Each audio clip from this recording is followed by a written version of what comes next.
नमस्कार, स्वागत है आप सभी का अमन स्टडी पॉइंट में। साथियों, इस वीडियो में हम देखेंगे UP TET practice set paper पर्यावरण का भाग 4। तो वीडियो में पूरे अंत तक बने रहिएगा, वीडियो छोड़ के कहीं मत जाइएगा। सभी प्रश्न जो है बहुत ही महत्वपूर्ण है। तो चलिए शुरू करते हैं वीडियो को और देखते हैं अपने पहले प्रश्न को। पहला प्रश्न है, जल प्रदूषण अथवा जल जनित रोगों का एक उदाहरण निम्न में से कौन सा है? डिप्थीरिया, टांसिलाइटिस, अतिसार या फिर खसरा। तो यहाँ पे जो अतिसार है एक जल जनित रोग है जो कि दूषित जल पीने से होता है। इसे डायरिया के नाम से भी जाना जाता है। तो राइट आंसर चला जाएगा ऑप्शन सी के साथ। अगला प्रश्न है, पर्यावरण शिक्षा का उद्देश्य है पर्यावरण की सुरक्षा तथा संरक्षण, पर्यावरण के संसाधनों का अधिकतम उपयोग या फिर पर्यावरण के संसाधनों का न्यूनतम उपयोग या इनमें से कोई नहीं। तो यहाँ पे राइट आंसर चला जाएगा ऑप्शन नंबर ए के साथ। पर्यावरण शिक्षा का जो उद्देश्य है पर्यावरण की सुरक्षा तथा संरक्षण। अगला प्रश्न है, पर्यावरण जागरूकता को बढ़ावा देने के उद्देश्य से निम्न में से कौन सी प्रतियोगिता का आयोजन किया जाता है? ग्रीन ओलंपियाड, वन महोत्सव, पर्यावरण संबंधी प्रदर्शनी या फिर पर्यावरण दिवस समारोह। तो यहाँ पे ग्रीन ओलंपियाड पर्यावरण जागरूकता को बढ़ावा देने के लिए इसका जो है आयोजन किया जाता है। राइट आंसर चला जाएगा ऑप्शन ए के साथ। अगला प्रश्न है, निम्नलिखित कौन से दिवस को पर्यावरण दिवस मनाया जाता है? 10 जून, 5 जून, 20 जून या फिर 2 जून को?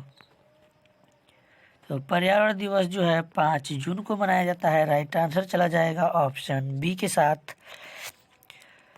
लोगों में जो है पर्यावरण के प्रति जागरूकता को फैलाने के लिए संयुक्त राष्ट्र संघ द्वारा 5 जून को विश्व पर्यावरण दिवस के रूप में मनाया जाता है और इस तिथि को जो है वर्ष 1972 में पर्यावरणीय मुद्दे पर 1972 ईस्वी में पर्यावरणीय मुद्दे पर प्रथम वैश्विक सम्मेलन स्कॉटलैंड में आयोजित किया गया था।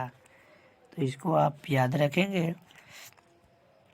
अगला प्रश्न देखेंगे, स्कूलों में पर्यावरण के प्रति जागरूकता लाने हेतु छात्रों की मानसिकता में बदलाव लाने में कौन सी रणनीति कारगर सिद्ध होगी? खेल प्रतियोगिताओं का आयोजन, पाठ्यक्रम में बदलाव तथा गैर शैक्षिक तथा रचनात्मक क्रियाकलापों को शामिल करके या फिर परीक्षा के माध्यम से? तो यहाँ इनमें से कोई नहीं। तो स्कूलों में पर्यावरण के प्रति जागरूकता लाने हेतु पाठ्यक्रम में बदलाव तथा गैर शैक्षिक तथा रचनात्मक क्रियाकलापों को शामिल करके यहाँ पे कारगर सिद्ध हो सकती है, यानी उनके मानसिकता में बदलाव लाया जा सकता है। तो राइट आंसर चला जाएगा ऑप्शन बी के साथ। चलते हैं अगले प्रश्न की ओर। भारतीय संविधान द्वारा उपलब्ध किए गए मूलभूत अधिकारों का मुख्य उद्देश्य क्या है? बच्चों का सर्वांगीण विकास, पुरुषों का सर्वांगीण विकास, महिला सशक्तिकरण या फिर नागरिकों के व्यक्तित्व का सर्वांगीण विकास? तो यहाँ पे राइट आंसर चला जाएगा ऑप्शन डी के साथ। यहाँ पे नागरिकों के व्यक्तित्व का सर्वांगीण विकास मुख्य उद्देश्य है। अगला प्रश्न है, सामाजिक विज्ञान में कौन सा आयाम यानी कौन सा विषय शामिल नहीं है? इतिहास, भूगोल, राजनीतिक विज्ञान या फिर व्यावसायिक शिक्षा? तो सामाजिक विज्ञान में जो है यहाँ पे व्यावसायिक शिक्षा शामिल नहीं है। राइट आंसर चला जाएगा ऑप्शन नंबर डी के साथ। जो राष्ट्रीय पाठ्य चर्चा है एनसीएफ, उसकी जो रूपरेखा है 2005 के द्वारा, एनसीएफ 2005 के द्वारा सामाजिक विज्ञान के अंतर्गत इतिहास, भूगोल, नागरिक शास्त्र एवं अर्थशास्त्र विषय को शामिल किया गया है, जबकि व्यावसायिक शिक्षा सामाजिक विज्ञान का विषय नहीं है। अगला प्रश्न है, छात्रों के अंकों के आधार पर किस पाठ्यक्रम यानी विषय वस्तु की परीक्षा नहीं की जा सकती है? स्वास्थ्य, योगा, संगीत या फिर उपरोक्त सभी? तो यहाँ पे दिया गया है अंकों के आधार पर। ना तो हम स्वास्थ्य का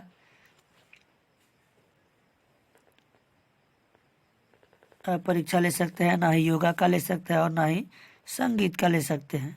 तो यहाँ पे जो राइट आंसर जाने वाला है चला जाएगा ऑप्शन नंबर 4 के साथ, यानी ऑप्शन डी के साथ। अगला प्रश्न है, इनमें से कौन एक पर्यावरणीय समस्या नहीं है? जल का विनाश, जल का संरक्षण, वनों की कटाई या फिर भूमि अपरदन?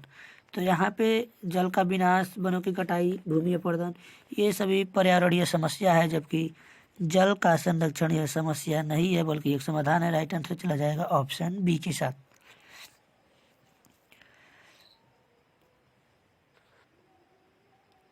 अगला प्रश्न देखेंगे, इनमें से कौन सा बंदरगाह पूर्वी तट का सबसे गहरा भूमिवर्ती यानी चारों ओर भूमि से घिरा पूर्ण रूप से सुरक्षित बंदरगाह है? चेन्नई, ट्यूटिकोरिन, पारादीप या फिर विशाखापट्टनम? तो विशाखापट्टनम जो है, यह जो है बंदरगाह सबसे गहरा भूमिवर्ती यानी चारों ओर भूमि से घिरा हुआ सुरक्षित बंदरगाह है। राइट आंसर चला जाएगा ऑप्शन डी के साथ। अगला प्रश्न देखेंगे, इनमें से कौन सी गैस ग्रीन हाउस गैस प्रभाव के लिए सबसे ज़्यादा उत्तरदायी है? ऑक्सीजन, कार्बन डाइऑक्साइड, नाइट्रोजन या फिर हाइड्रोजन? तो ग्रीन हाउस गैस में जो कार्बन डाइऑक्साइड यानी CO2 जो है सबसे ज़्यादा उत्तरदायी है। तो राइट आंसर चला जाएगा ऑप्शन नंबर बी के साथ। और यहाँ पे कुछ और जैसे ग्रीन हाउस गैसें होती हैं, CFC गैस, जैसे क्लोरोफ्लोरोकार्बन जिसको हम बोलते हैं। अगला प्रश्न देखेंगे, इनमें से कौन जल प्रदूषण का स्रोत नहीं है? औद्योगिक अपशिष्ट कचरा, रेडियोधर्मी कचरा, कृषि जनित कचरा या फिर खनन अवशिष्ट? तो यहाँ पे जो खनन अवशिष्ट है वह जो है जल प्रदूषण का स्रोत नहीं है। राइट आंसर चला जाएगा ऑप्शन डी के साथ। अगला प्रश्न देखेंगे, भारत में बाढ़ संबंधी चेतावनी जारी करता है केंद्रीय जल आयोग, सिंचाई एवं बाढ़ नियंत्रण विभाग, जल संसाधन विभाग या उपयुक्त सभी? तो भारत में जो है बाढ़ संबंधी चेतावनी जारी करता है वह जो है सिंचाई एवं बाढ़ नियंत्रण विभाग के द्वारा किया जाता है। तो राइट आंसर चला जाएगा ऑप्शन नंबर बी के साथ। अगला प्रश्न है, ग्राम पंचायतों का कार्य है जल संसाधनों का रखरखाव, स्कूलों का निर्माण, BPL लाभार्थियों को की सूची तैयार करना या फिर इनमें से सभी? तो यहाँ पे राइट आंसर चला जाएगा ऑप्शन डी के साथ। ग्राम पंचायतों का कार्य जो है जल संसाधनों का रखरखाव, स्कूलों का निर्माण और BPL लाभार्थियों की सूची तैयार करना, ये सभी कार्य हैं इसमें सम्मिलित हैं। इसमें जो है और कुछ ग्राम पंचायतों के कार्य है, जैसे कि ग्राम स्तर पर प्राथमिक स्कूलों का निर्माण कराना, सामाजिक योजनाओं को ग्राम स्तर पर लागू करना। अगला प्रश्न है, पर्यावरण अपघटन के कारण उत्पन्न होने वाले परिणामी खतरों में शामिल है भूस्खलन, बाढ़ या सूखा, वनों में अग्नि दुर्घटनाएं या उपयुक्त सभी? तो पर्यावरण अपघटन के कारण उत्पन्न होने वाले परिणामी खतरों में शामिल है। तो पर्यावरण अपघटन यहाँ पे पूछा गया है, तो इसमें जो है पर्यावरण अपघटन के कारण जलवायु यानी क्लाइमेट में परिवर्तन होता है, जिसके परिणाम स्वरूप कई प्रकार की प्राकृतिक आपदा उत्पन्न होती है, जैसे सूखा, बाढ़, अत्यधिक वर्षा।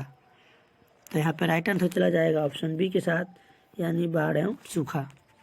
अगला प्रश्न है, निम्नलिखित में से कौन सा राज्य इंदिरा गांधी नहर परियोजना से लाभान्वित हुआ है? केरल, उत्तर प्रदेश, राजस्थान या फिर मध्य प्रदेश?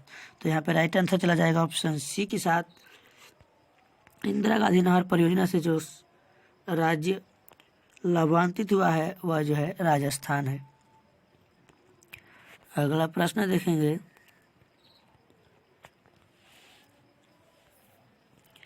इनमें से कौन पर्यावरणीय शिक्षा का एक सिद्धांत नहीं है?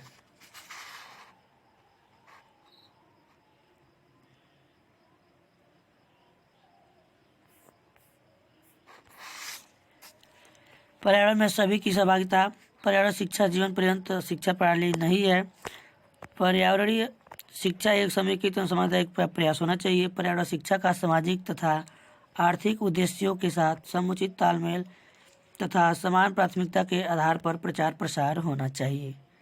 तो यहाँ पे पूछा गया है कि कौन सा पर्यावरण शिक्षा का एक सिद्धांत नहीं है, तो प्रश्न में आप इसको बहुत बखूबी ध्यान देंगे। तो यहाँ पे जो राइट आंसर चला जाएगा नेगेटिव टैग वर्ड, यानी पर्यावरण शिक्षा जीवन पर्यंत शिक्षा प्रणाली नहीं है, यह गलत है और प्रश्न में नहीं पूछा गया है। तो राइट आंसर चला जाएगा बी के साथ। अगर यही सकारात्मक होता तो यहाँ पे तो जीवन पर्यंत शिक्षा प्रणाली है।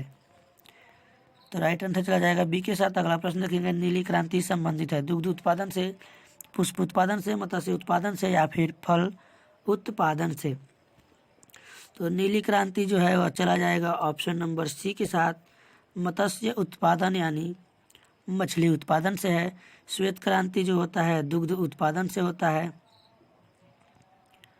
और इसी प्रकार एक और इंद्रधनुष क्रांति है जो सभी क्रांतियों का सम्मिलित स्वरूप है। हरित क्रांति जो है खाद्यान्न उत्पादन से संबंधित है। अगला प्रश्न देखेंगे, इनमें से कौन मानव पर्यावरण का एक घटक नहीं है? भूमि, धर्म, समुदाय, परिवार। तो धर्म जो है यह मानव पर्यावरण का एक घटक नहीं है। राइट आंसर चला जाएगा ऑप्शन बी के साथ। अगला प्रश्न देखेंगे, पिघले हुए मैग्मा से निर्मित चट्टान है, आग्नेय, अवसादी, रूपांतरित या फिर इनमें से कोई नहीं। तो ये जो पिघले हुए मैग्मा होते हैं ये जो है पृथ्वी के अंदर उत्पन्न हलचल के फलस्वरूप पृथ्वी के अंदर उपस्थित लावा बाहर आने को ज्वालामुखी की संज्ञा दी जाती है। तो यह जो है निर्मित चट्टान जो है आग्नेय कहलाती है। राइट आंसर चला जाएगा ऑप्शन ए के साथ। यह जो है पृथ्वी से जब मैग्मा बाहर आते हैं तो ठंडा होने के पश्चात ये आग्नेय शैलों में जो है परिवर्तित हो जाते हैं, यानी आग्नेय शैल का निर्माण करते हैं। अगला प्रश्न है, निम्न में से कौन सी गैस हमें सूरज की घातक कीड़ों से, पराबैंगनी कीड़ों से रक्षा करती है? कार्बन डाइऑक्साइड, नाइट्रोजन, ओजोन या फिर ऑक्सीजन। तो यहाँ पे राइट आंसर किया जाएगा ऑप्शन सी के साथ, O3 यानी ओजोन जो है हमें पराबैंगनी कीड़ों से रक्षा करती है। अगला प्रश्न है, जब जल वाष्प वायुमंडल में अवक्षेपित संघनित होकर द्रव के रूप में पृथ्वी पर गिरती हैं तो उसे कहते हैं बादल, वर्षा, बर्फ या फिर जल वाष्प।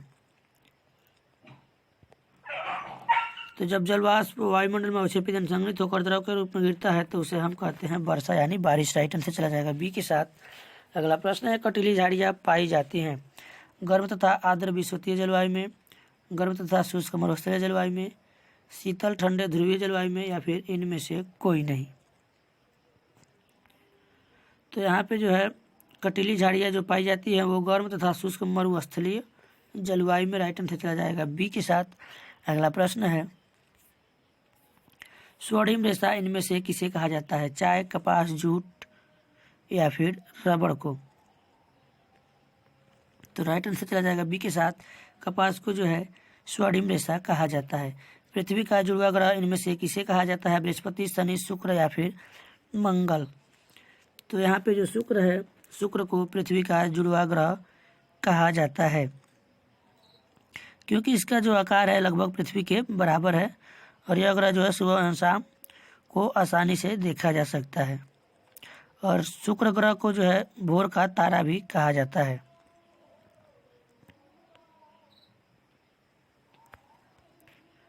और एक इसके साथ एक चीज़ और याद रखेंगे, पृथ्वी का जुड़वा ग्रह और पृथ्वी का जो बहन भी अर्थ सिस्टर, इसी को शुक्र ग्रह को ही कहा जाता है। अगला प्रश्न है, इनमें से विश्व का सबसे ऊंचा पठार कौन सा है? दक्कन का पठार, मालवा का पठार, छोटा नागपुर का पठार या फिर तिब्बत का पठार? तो यहाँ पे राइट आंसर चला जाएगा डी के साथ। इनमें से विश्व का सबसे ऊंचा जो पठार है वह जो है तिब्बत का पठार है। मानव निर्मित या मानव जनित आपदा का उदाहरण है भूकंप, सुनामी, रासायनिक आपदा या फिर भूस्खलन? तो मानव निर्मित यानी मानव जनित आपदा जो है वह जो है रासायनिक आपदा है, जो मानव नए नए आविष्कार और नए नए कीटनाशकों, दवाओं का और रसायनों का जो प्रयोग कर रहे हैं, आविष्कार कर रहे हैं, तो यह जो है मानव आपदा है। राइट आंसर चला जाएगा ऑप्शन सी के साथ। अगला प्रश्न देखेंगे, भोपाल गैस आपदा के लिए कौन सी गैस जिम्मेदार है? Methyl isocyanide, methane, carbon monoxide या फिर उपरोक्त सभी? तो जो भोपाल गैस त्रासदी आपदा के लिए जो गैस जिम्मेदार है वो राइट आंसर चला जाएगा ऑप्शन ए के साथ, मिथाइल आइसोसाइनाइड। और आपको हम बता दें कि यह जो घटना घटित हुई थी यह आपदा दिसंबर 1984 को घटित हुई थी और इसमें जो है हजारों लोगों की यहाँ पे मृत्यु हो गई थी।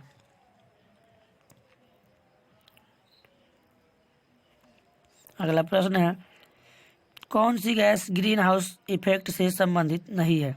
नाइट्रोजन, कार्बन डाइऑक्साइड, मीथेन या फिर नाइट्रस ऑक्साइड?